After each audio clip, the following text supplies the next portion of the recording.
Hi everyone, welcome to Emma, a true infidelity story. I'm excited to share a new story with you. I never thought I'd find myself at this crossroads where the quiet life I cherished with Thaddeus would be shaken to its core. Our home, once a sanctuary of love and laughter, now felt like a stage where a drama was unfolding. One I had unwittingly become the lead in. The scent of old books, the gentle snoring of Jax. They all seemed to whisper secrets I was desperate to keep hidden. But last night the veil was lifted and I was left standing in the harsh light of truth. As I walked away from our home, the weight of my decision bore down on me, each step echoing with the question: what would happen when Thaddeus discovered the depth of my loneliness? The lengths I had gone to feel understood. The answer awaited me like the first drops of an impending storm in Willow Creek, where the hills roll like gentle waves and the trees whisper secrets to the wind. There was a house that seemed to breathe with life. It was a modest home, painted in the soft hues of twilight, where Olivia and Thaddeus lived. I remember the first time I saw Olivia. Her nut hair cascaded down her back like a waterfall, and her eyes, they held stories within stories like ancient scrolls, hidden away in the depths of a library. She was the librarian, the keeper of tales, her gentle demeanor, a stark contrast to the weight she carried within. Thaddeus, on the other hand, was a man of structure and steel, his broad shoulders and kind smile a testament to his work at the local factory. He was the engineer, the builder, the one who made things work together. They were the epitome of what one might call domestic bliss. Their home was a sanctuary filled with the scent of old books, the sound of laughter, and the occasional bark of their German shepherd, Jax. Jax was not just a pet. He was Olivia's shadow, her silent guardian. His eyes, like deep pools of understanding, followed her every move. There was something about the way he looked at her, as if he could see through the veil of her composed exterior, to the pain she kept locked away. Olivia was an enigma, a puzzle wrapped in the soft fabric of her cardigans. She spoke little of her past, only once mentioning the tragic accident that took her parents when she was but a child. It was a loss that had sculpted her, carving out spaces within her that she filled with books, with silence, with the love she shared with Thaddeus. Their life together was like a well-oiled traded symphony, each note played with precision and care. But even in the most harmonious of melodies, there are moments of discord, notes that clash and jar the senses. One evening, as the sun dipped below the horizon, painting the sky in shades of fire and gold, I found myself in their living room. Thaddeus was at work, the hum of machinery, a distant echo in our quiet world. Olivia was curled up in her favorite chair, a book in her lap, her eyes lost in the pages.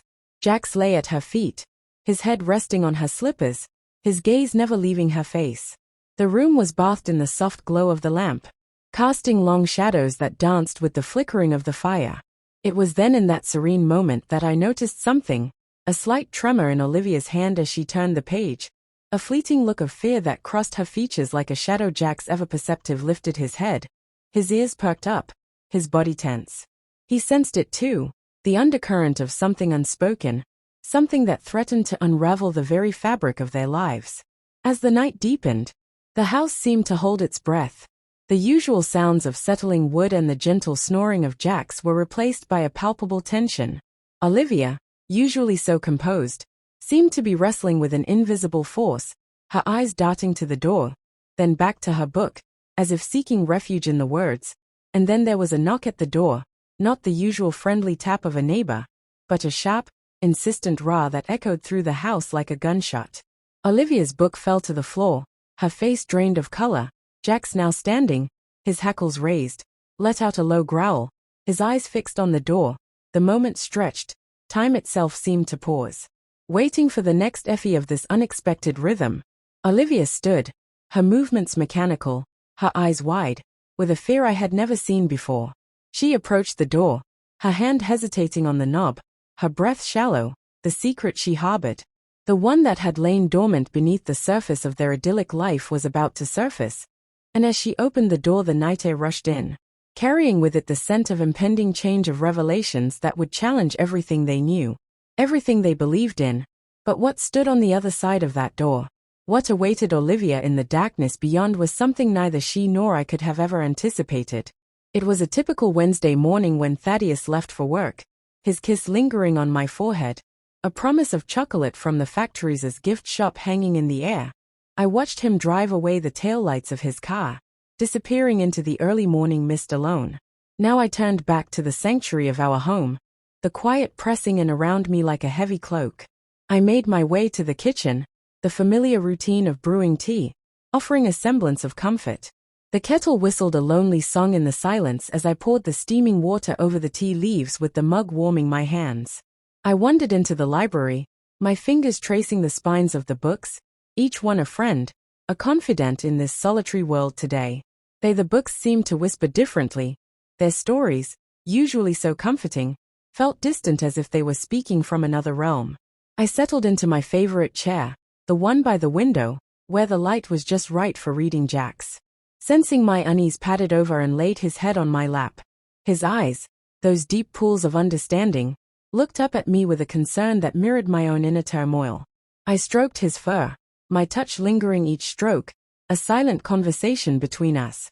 My mind, however, was not on the present. It wandered like a leaf caught in the wind, to places I dared not explore in the light of day. Memories long buried began to surface, memories of a life before Willow Creek, before Thaddeus. Before the safety of this house. The silence grew heavier, the walls of the library seemed to close in, and the books, once my solace, now felt like silent witnesses to my inner storm. I could feel the weight of my past, the secrets I had kept locked away, pressing against a fragile dam of my composure. Jax's ears perked up, his body tense as if he too could sense the shift in the atmosphere. His gaze was fixed on me, his eyes asking questions I wasn't ready to answer. I took a deep breath, the scent of old paper and leather binding filling my lungs, grounding me momentarily. But then something within me snapped.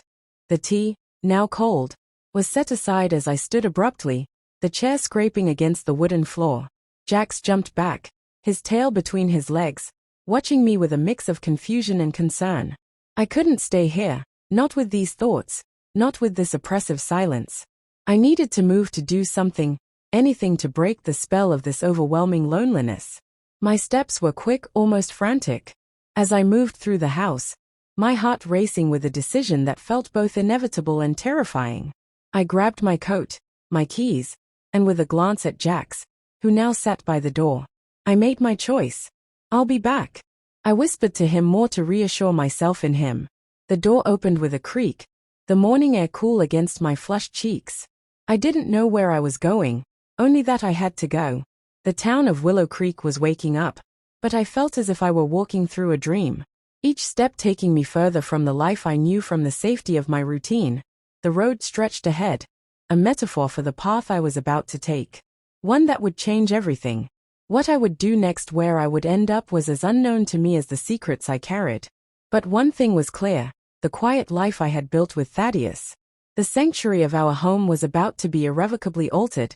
And as I walked, leaving the house behind, the weight of my decision settled over me, like the first drops of an impending storm. As the night deepened, the house seemed to hold its breath. The usual sounds of settling wood and the gentle snoring of Jax were replaced by a palpable tension. Thaddeus had long since gone to bed, his study breathing a distant echo from the upstairs bedroom. I found myself alone in the living room, the dim light casting shadows that danced with the flickering of the fire.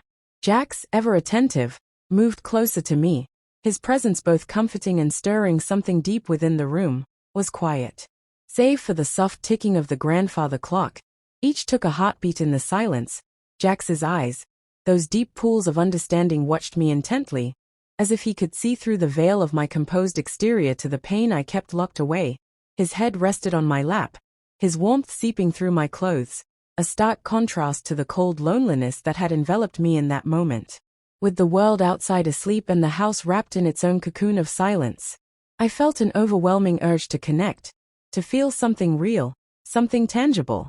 My fingers, trembling slightly, began to stroke Jax's fur, each stroke a silent conversation between us. But as the night wore on, my touch lingered, becoming more deliberate, more intimate. I found myself leaning closer to him, my breath catching as I whispered his name, the sound barely audible over the clock's ticking. Jax's response was immediate, his body shifting to press against me, his eyes locked onto mine with an intensity that mirrored my own. It was as if he understood, as if he could sense the storm brewing within me. My actions, driven by a complex mix of affection, loneliness, and a dark curiosity about my own desires, began to blur the lines of companionship. I let my guard down, allowing myself to explore this forbidden territory. Jax, ever loyal, seemed to accept this new dynamic, his tail wagging slowly, his breath warm against my skin. The interaction, initially innocent, escalated into something more intimate. My hands moved with a life of their own, exploring the contours of his form, feeling the strength beneath his fur. There was a part of me that knew this was wrong, that this crossed boundaries I had never dared to approach before. But another part, a deeper, more primal part, was drawn to this forbidden dance. My heart pounded in my C*******T. Each beat a drum roll to the crescendo of my actions.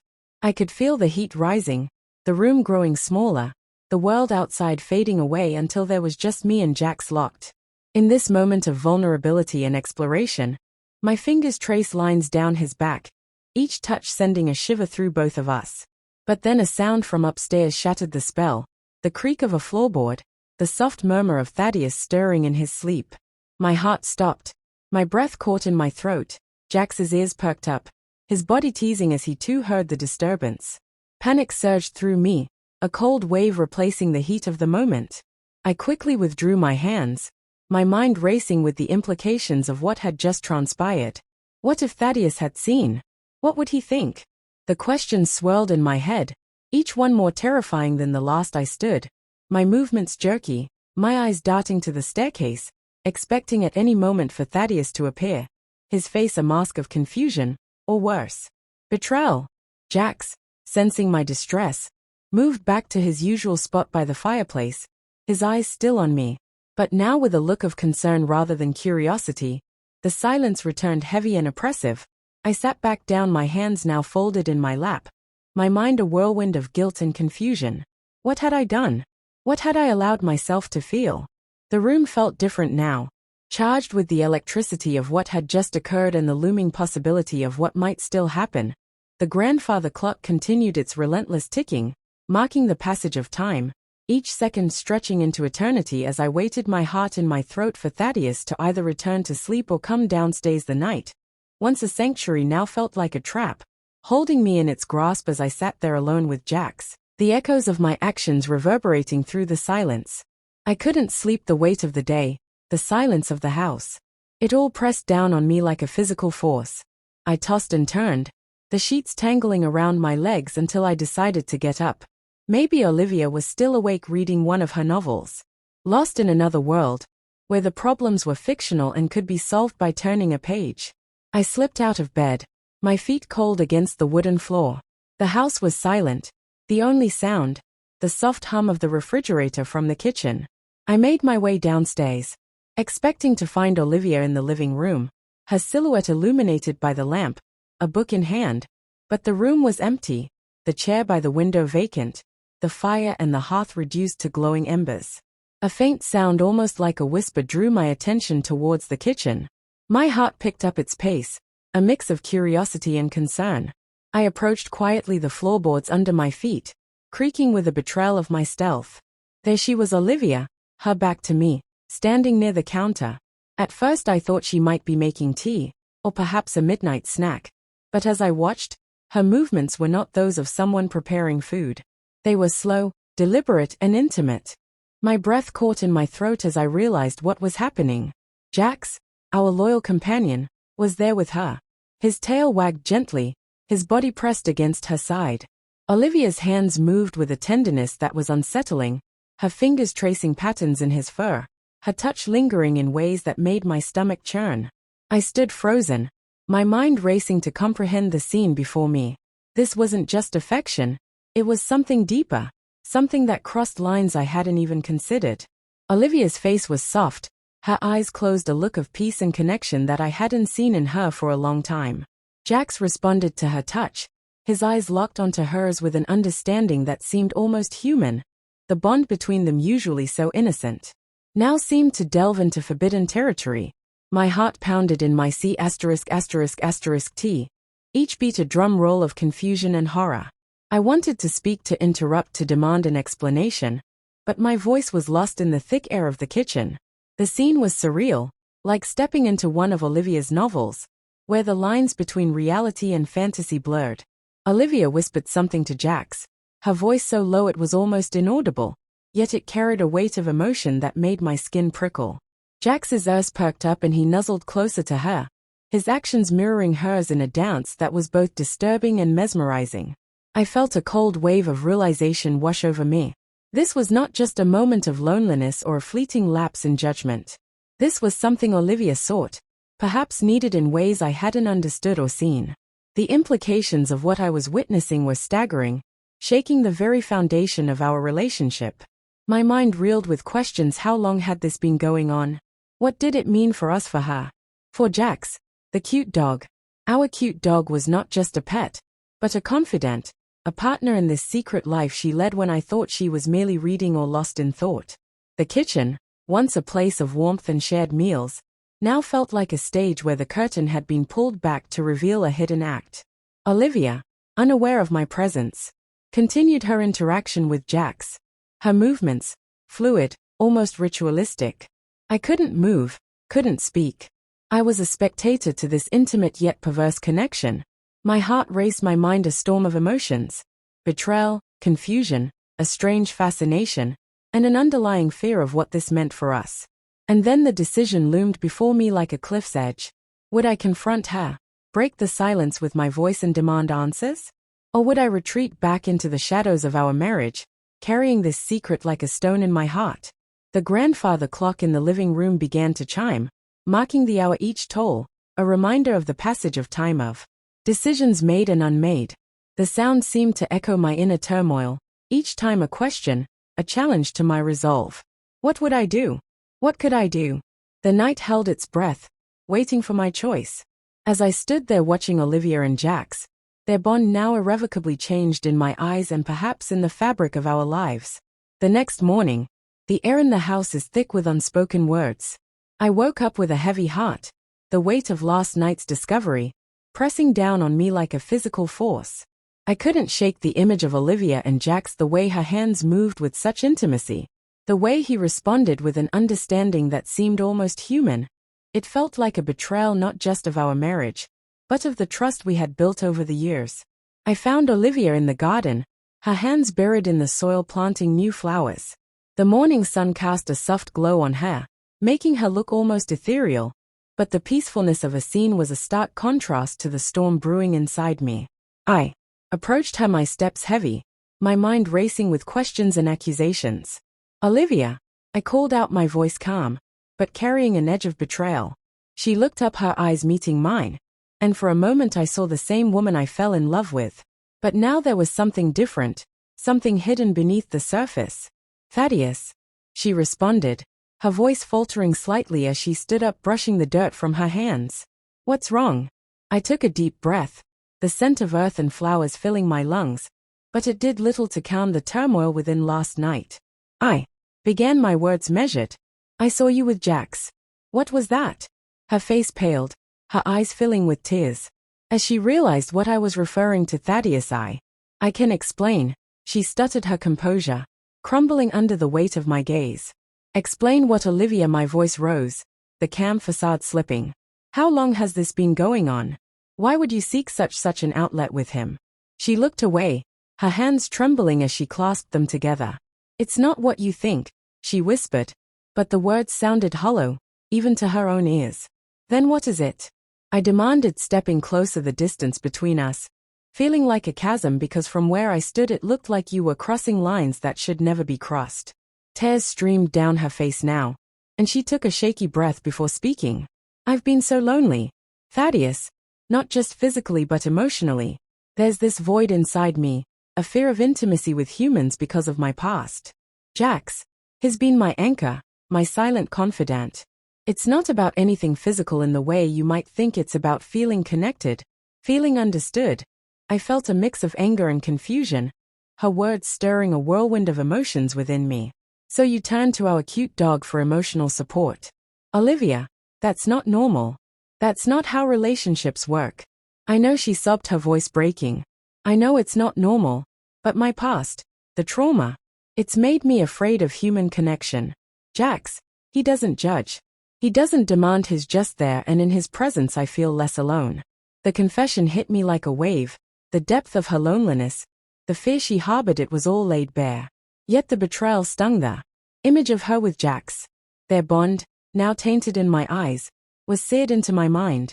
What do you expect from me now, Olivia? I asked, my voice softer, the anger giving way to a profound sadness. How do we move forward from this? She looked at me, her eyes pleading for understanding, for forgiveness. I don't know, Thaddeus, I need you to understand, to try to see why I've been so lost. I stood there, the garden around us, a silent witness to our crumbling world. The flowers she was planting, symbols of new beginnings, seemed a cruel irony. Now the question hung between us, heavy and unresolved. What would I do with this revelation? How could we possibly rebuild from this? The silence stretched, filled only by the distant chirping of birds, the gentle rustle of leaves in the morning breeze. I turned away, my heart heavy, my mind a storm of conflicting emotions. The path forward was unclear, the trust broken. But the love, the deep abiding love I felt for Olivia, it was still there, buried beneath the shock and the hurt. As I walked back to the house, the weight of my decision settled over me. Like the first drops of an impending storm, the future was uncertain. Our relationship at a crossroads, and all I knew was that the next step we took would define everything. After days of silence and introspection, the tension in our home was palpable. The air was thick with unspoken words, and the weight of our recent revelations hung over us like a storm cloud. I knew we couldn't go on like this, living in a limbo of hurt and confusion. So I sat down with Olivia, the woman I loved, the woman who had turned our world upside down with her actions. Olivia, I started, my voice steady but filled with a mix of pain and hope. We need to talk. She looked up from her book, her eyes meeting mine with a mix of fear and relief. Thaddeus. I know, she whispered, setting the book aside. We sat in the living room, the same room where I had first seen her in a new light, where the boundaries of our relationship had been blurred. Jax, sensing the gravity of the moment, lay at her feet, his head resting on her slippers, his gaze shifting between us. I love you, Olivia. I said the words heavy with emotion, but what I saw, what I felt, it's shaken me to my core. I'm confused, hurt, but I'm willing to seek help together. Tears welled up in her eyes and she reached out, her hand trembling as she took mine. Thaddeus, I'm so sorry. I never meant to hurt you. I've been so lost, so alone in my own mind. I agree, we need help. I need help. Her admission was like a balm to my wounded heart. We'll find a therapist, someone who can guide us through this, I assured her, squeezing her hand gently. But we also need to set boundaries, especially with Jax. Olivia nodded, her tears now flowing freely. I understand. I'll work on channeling my emotions into something healthier. I've started writing, about my experiences, my feelings. Maybe it can help others too. The idea of her sharing her story, turning her pain into something constructive, gave me a flicker of hope. That's good, Olivia. It's a start, and Jax is still part of our family, but we need to redefine his role, our interactions with him. She looked down at Jax, who seemed to sense the shift in the atmosphere. He's been my comfort, my silent confidant, but you're right. We need to change how we relate to him. The conversation stretched into the night, filled with apologies, promises, and the raw honesty that had been missing for too long. We agreed to therapy not just for Junior, but for us as a couple. The path forward was uncertain, but for the first time since that night, I felt a glimmer of possibility, a chance to heal. Over the following weeks, Olivia dove into her writing, pouring her heart into pages that spoke of her struggles, her unconventional desires, and the darkness she had faced. Her words were a bridge, not just to her own healing, but potentially to others who might find solace in her story. Therapy sessions became our new routine. We learned to communicate better, to understand the roots of Olivia's actions, and to address the trauma she had carried. For so long it was hard, painful, at times, but with each session we peeled back layers of hurt, revealing the love that still existed beneath. Jax remained a part of our life, but the dynamics changed. Olivia learned to express her affection in ways that respected the boundaries we had set. He was still her companion, but the intimacy was different, healthier. His presence was a reminder of our journey of the complexities of love and connection. As we navigated this new chapter, I often found myself watching Olivia, seeing her in a new light. She was no longer just the woman I fell in love with. She was someone fighting to reclaim her life, her identity. Her resilience was both inspiring and humbling. But despite the progress, the question lingered like a shadow at the edge of our newfound peace. Would our marriage survive the storm? Or would it be forever altered by the shadows of Olivia's past? The future was uncertain, our relationship at a crossroads, and all I knew was that the next step we took would define everything. If you feel that this story is meaningful and brings useful lessons, please like and subscribe to the channel to support me. Thanks.